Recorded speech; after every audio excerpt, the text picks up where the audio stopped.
어제 장례식 조문하러 갔다 오신 분들은 밤에 10시, 11시 이렇게 돼서 들어갔을 거예요. 오늘도 새벽 기도 나오신 여러분들을 주님의 이름으로 축복합니다. 아멘.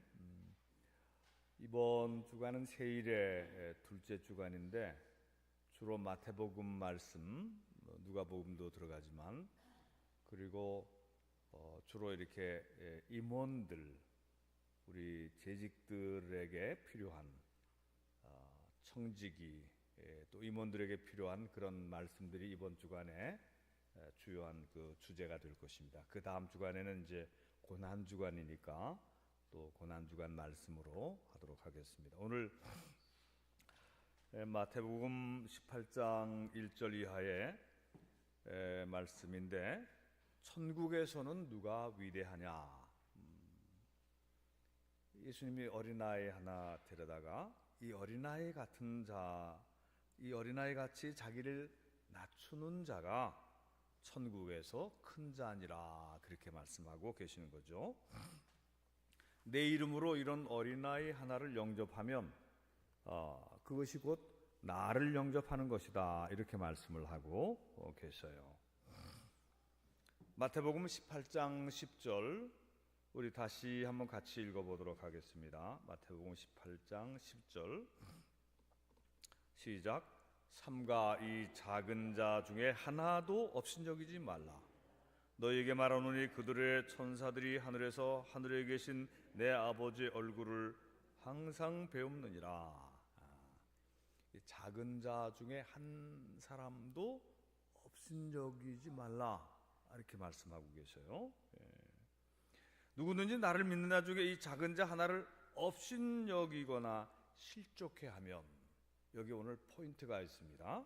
실족해하다, 그게 시험 들게 하다, 그런 거거든요. 그러면 차라리 연자 맷돌을 목에 달고 깊은 바다 물에 빠지는 것이 나을 거다. 연자 맷돌이면 그냥 보통 맷돌이 아니고 큰 맷돌이거든요. 소가 돌리는 거거든요. 그 연자 맷돌을 목에 메고 그 깊은 바다에 차라리 그렇게 빠뜨려지는 게 낫다. 왜냐하면 사람을 실족하게 하고 시험 들게 하면 그 사람은 틀림없이 지옥 갈 거기 때문에 그렇다는 말씀이에요. 이거 굉장히 예수님이 여기에 강조하고 계시는 그런 말씀이에요. 실족해 하는 일이 세상에 없지는 않으나 실족해 만드는 사람은 화가 있도다, 그렇게 말씀하고 계셔요. 그러니까 예수님이 굉장히 강조하고 있는 말씀이에요. 너희가 사람을 시험 들게 하거나 그 사람이 그 약함 때문에, 너희의 말이나 너희의 어떤 태도나 행동 때문에 그 연약한 자, 어린아이 같거나 이 작은 자들, 믿음이 연약한 자들이 시험 들면, 그래서 지옥 가게 되면 너희가 그 책임을 너희가 져야 된다, 그렇게 말씀하고 계세요. 여러분, 오늘 이 말씀 가지고 조금 더 말씀을 나누려고 합니다. 사람을 실족하게 만드는 이유가 무엇일까요? 제가 좀 곰곰이 생각해 봤습니다. 여러분, 제가 이제 목회 초년병이 아니고 46년의 경험이 있는 거예요. 처음에는 이제 전도사 시절 한 3년까지 포함시키는데 열심히 가지고 했는데 이제 그런 것도 경험이 됐습니다. 경험이 되고 부목사 생활도 경험이 되고 군목 생활도 경험이 되고 개척교회에서 또 여기 이제 옥토교회에서만 36년인데 이게 다 경험이 많습니다. 근데 이제 곰곰이 생각하면 교회가 이렇게 부흥되려고 하는 상황에서 어떤 시험이 와요. 이제 그런 데는 저나 제 아내나 우리의 부족함 때문에 오는 경우도 있습니다. 근데 우리가 열심히 하려고 그러고 최선을 다해서 하려고 그러고 헌신적으로 하려고 그러는데도 우리가 부족해서 교인이 떠나는 그런 경우도 있었어요. 참 그때 우리가 좀 더 잘했으면 좋았을 텐데, 이제 이런 경우도 있습니다. 그러나 이제 그런 경우보다 훨씬 더 많은 경우가 교인들 안에서의 관계 때문에 교회를 잘 다닐 수 있는 사람이 시험 들어서 떠나는 그런 경우들이 10배나 훨씬 더 많았어요. 예. 뭐 청년들은 청년들 안에서 또 자기들끼리 시험 들고, 그래서 어느 날 열심히 나올 청년들 안 나와요. 청장은 청장년대로 그래요. 성가대는 성가대대로 그래요. 여선교회는 남선교회는 또 그들 안에서 또 시험이 들어요. 그 이유를 쭉 보면은 다 이유가 있습니다. 여기서 다 그런 케이스를 다 얘기할 수는 없지만 이런 경우들이 있어요. 이제 앉아서 차 마시고 뭐 얘기하다가 이 정치적인 견해가 다른 거예요. 여러분 무슨 말인지 알겠죠? 여당 지지, 야당 지지, 뭐 누구 미워하고 누가 뭐 대통령 돼야 돼, 뭐 누가 국회의원 그 사람 떨어뜨려야 돼, 뭐 이런 얘기 있잖아요. 엘리베이터 타고 올라오면서 그런 얘기하다가 시험 들어가지고 뭐 이런 경우들이 있습니다. 그래서 그런 얘기는 저도 굉장히 절제하고 있는데, 그럼 그런 얘기는 정말 절제해야 됩니다. 그 다음에 교회 안에서 금전적인 문제, 돈을 좀 변통하고서 약속 기간을 어기고 그리고 결국은 안 줘요. 결국은 안 갚아요. 이제 그런 일로 시험 드는 경우들이 아주 많습니다. 그러니까 교회에서는요, 누가 꿔달라 그러면은 그냥 주는 마음으로 줘요. 그리고 교회에서 돈 거래가 이렇게 많아지면 안 좋습니다. 틀림없이 안 좋습니다. 교회에서는 금전적인 문제, 돈 문제 꾸고 안 갚거나, 그리고 일부러 사기치는 사람도 있어요. 교인들은 진짜 가족보다 더 진하게 지내는 사람이니까 처음에 와서 뭐 몇 년 동안 뭐 헌금도 잘하고 대접도 잘하고 막 그렇게 하다가 어느 날 이렇게 몰래 변통했다가 어느 날 갑자기 사라지는 그런 경우도 있어요. 그런 경우들 참 많습니다. 그래서 우리가 이제 그런 사람들은 그런 벌을 받게 되는데, 또 시험에 들어서 결국은 교회 장로님이 그랬대더라, 뭐 누가 그랬대더라, 별의별 일들이 많거든요. 그 다음에 이 부적절한 관계 때문에, 부적절한 관계, 근데 오해도 되고 뭐 또 실제로 그런 일이 일어나기도 하고, 그런 것 때문에 교회 안에 시험 드는 일이 참 많습니다. 그리고 그 다음에 어떤 일을 할 때, 즉 교회 행사가 있을 때, 뭐 바자회라든가 김장이라든가 또 이번에 같은 큰 음악 축제 같은 거, 이게 굉장히 좋은 일들인데, 이런 거 할 때 자기 주장을 너무 심하게 자기 주장대로 해나가려고 막 하다 보면, 그럼 또 거기에 상처받고 시험 드는 사람이 생겨날 수 있는 것입니다. 근데 이제 사람에 따라서 이제 아무것도 안 하면은 시험도 안 드는데, 일을 하다 보면은 자기 주장을 막 강하게 막 드라이브를 건다든가, 남의 다른 얘기를 한 사람을 막 무시한다든가, 자기 주장만 계속 편다든가, 이러다 보면은 누가 이게 상처를 받는 그런 경우들이 생기게 되는 거예요. 그러니까 문제는 상처를 받는 사람도 문제인데, 상처를 주는 사람은 하나님 앞에 벌을 받게 되는 거예요.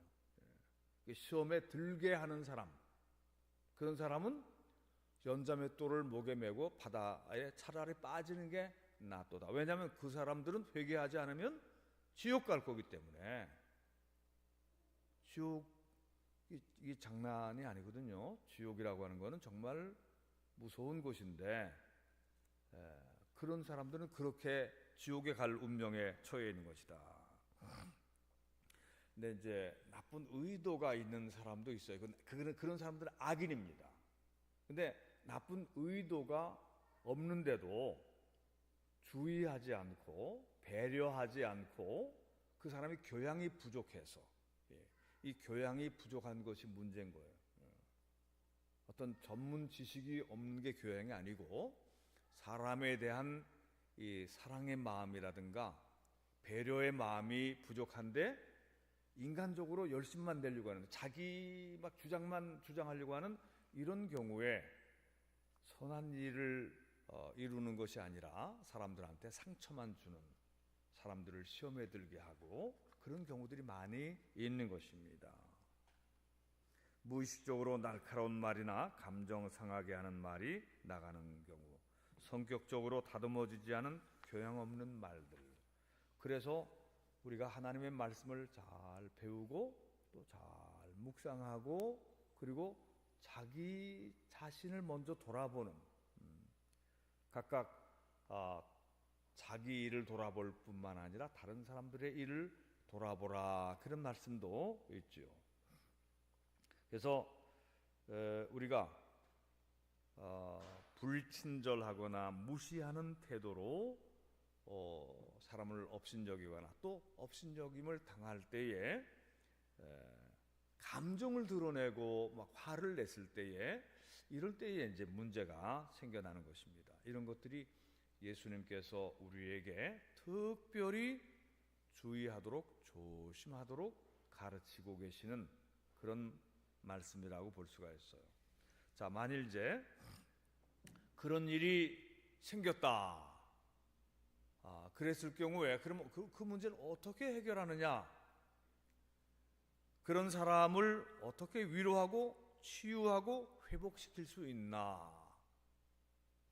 실족한 사람, 마음 상한 사람, 시험에 든 사람, 그런 사람을 어떻게 회복시킬 수 있나. 그래서 우리가 이 사순절 둘째 주간에, 이 세일의 둘째 주간에 오늘 이제 생각할 것은, 혹시 나 때문에 시험 든 사람이 없는가. 오늘 우리는 그거를 한번 생각해 봐야 돼요.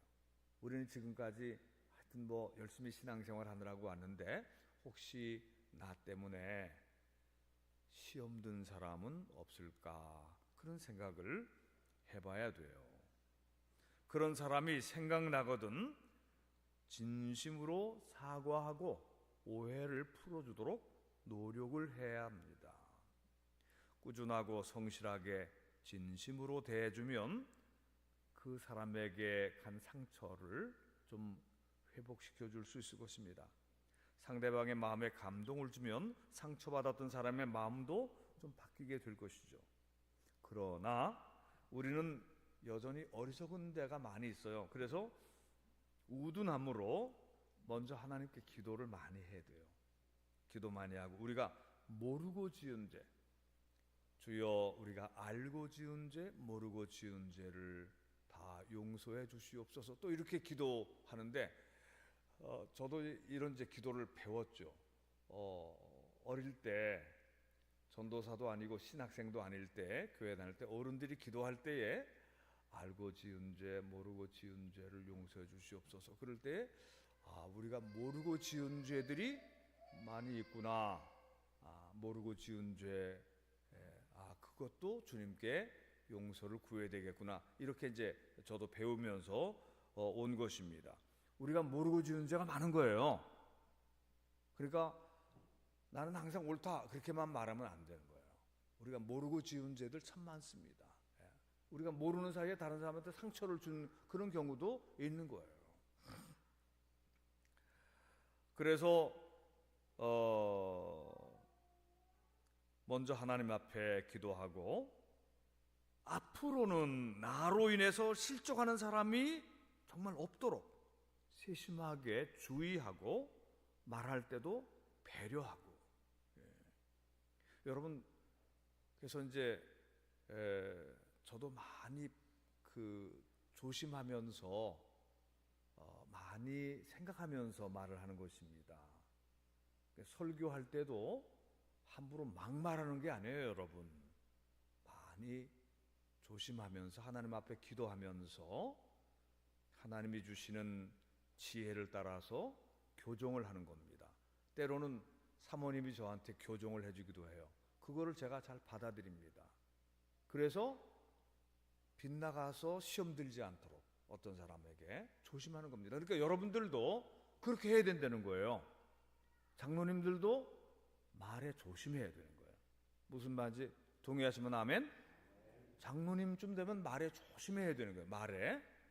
그리고 지도자가 되면은 어떤 책임자가 되고 회장이 되고 그리고 대표 되고 그러면 정말 말 조심해야 되는 거예요. 말 조심하고 배려해서 말하고 약한 사람을 배려해서 말하고 그래야 되는 것입니다.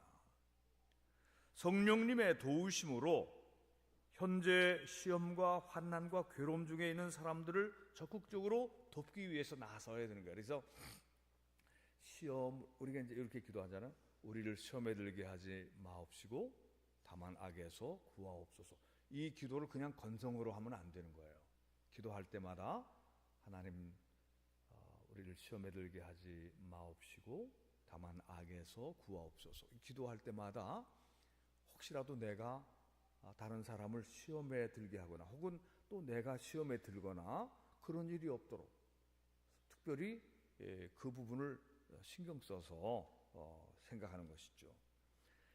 근데 여러분들의 생각이 항상 내가 하나님의 일꾼으로서 주님의 착한 일꾼으로서 상처받은 사람이나 마음 상한 사람을 어떻게 돌봐줄까, 어떻게 위로해줄까, 이런데 늘 마음이 거기에 쏠려 있는 사람은 다른 사람을 시험 들게 하지 않을 것입니다. 왜?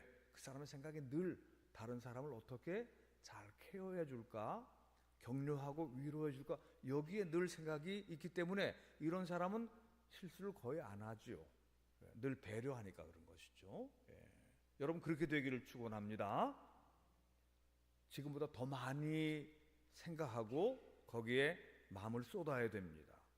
내 말이나 내 행동이나 이런 것이 연약한 심령의 사람에게 어떻게 바꾸칠까, 이런 것을 또 생각을 해야 되는 것이죠. 이사야서 50장 4절에 이런 말씀이 있어요.